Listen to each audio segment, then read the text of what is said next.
Mesdames, Messieurs, je suis présentement en présence via le web de M. Roberto Blondin, maire de Sainte-Thérèse de Gaspé, pour notre rencontre hebdomadaire du jeudi. Tout d'abord, bonjour M. Blondin. Bonjour. Ça va toujours bien malgré les circonstances? Ça va bien même quand ça va mal. On va débuter avec le point naturellement sur une industrie très importante à Sainte-Thérèse de Gaspé, Gagnon et Fils. Peut-être faire le point sur la situation en date d'aujourd'hui. Oui, on va faire une mise au point. Vous savez qu'aujourd'hui, il a annoncé qu'il y avait 4 cas. OK? Deux reliés à l'usine en tant que tel. Il y a eu un premier cas qui n'a infecté deux. Puis il y a aussi un homme de pont sur un bateau qui a été infecté. Donc, on a 4 cas présentement. Je tiens à vous dire que on travaille étroitement ensemble, Gagnon et Fils, la municipalité de Sainte-Thérèse et la santé publique pour trouver des moyens pour distribuer l'information, rassurer le monde, puis avoir vraiment des faits par rapport à la santé publique. Le pourquoi, le comment, qu'est-ce que Gagnon et Fils fait, est-ce que c'est correct? Je pense qu'on remplit toutes les normes que la santé publique avait demandé.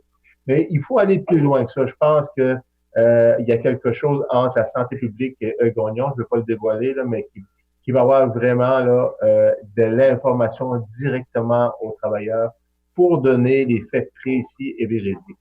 Ça sera pas sur Facebook, ça va être vraiment les vraies choses qui vont être ici. Je pense aussi que c'est une bonne chose que le fédéral a retardé la pêche de 2 semaines.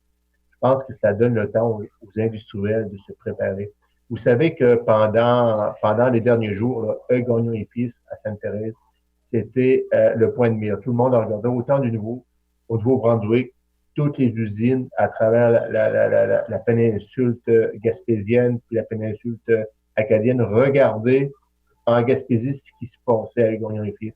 Je pense qu'ils ont très bien géré la crise, puis en même temps, en leur donnant 2 semaines de plus, bon, il va y avoir une quarantaine de 14 jours pour les 80 personnes qui sont là, mais en plus, ils vont rajouter des choses, ils vont travailler avec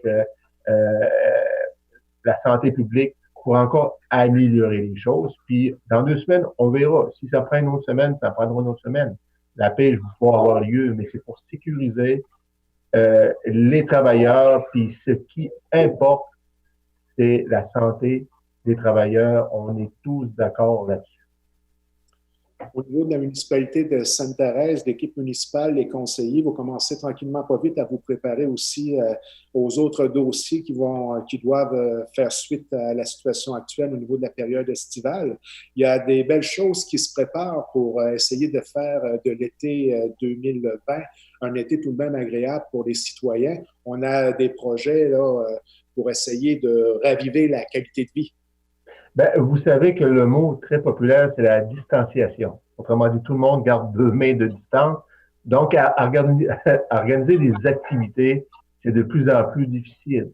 Mais est-ce qu'on peut faire une activité qui améliore la qualité de vie, qui a un transfert de connaissances et qui regroupe les familles dans une belle maison? Je pense que oui. On travaille là-dessus la semaine prochaine.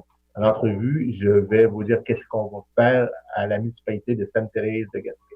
Ça, c'est une amélioration de qualité de vie parce qu'on sait que cet été, il n'y aura pas grand-chose. On pense que tout est annulé au niveau du party. On pense que les réunions ne se feraient pas. Le gouvernement va faire en sorte qu'il va amoindrir là, les restrictions, mais il va en avoir quand même. Donc, il faut faire en sorte qu'on ait du plaisir chez nous et puis qu'on travaille tout ensemble là, pour passer à travers de cette période-là.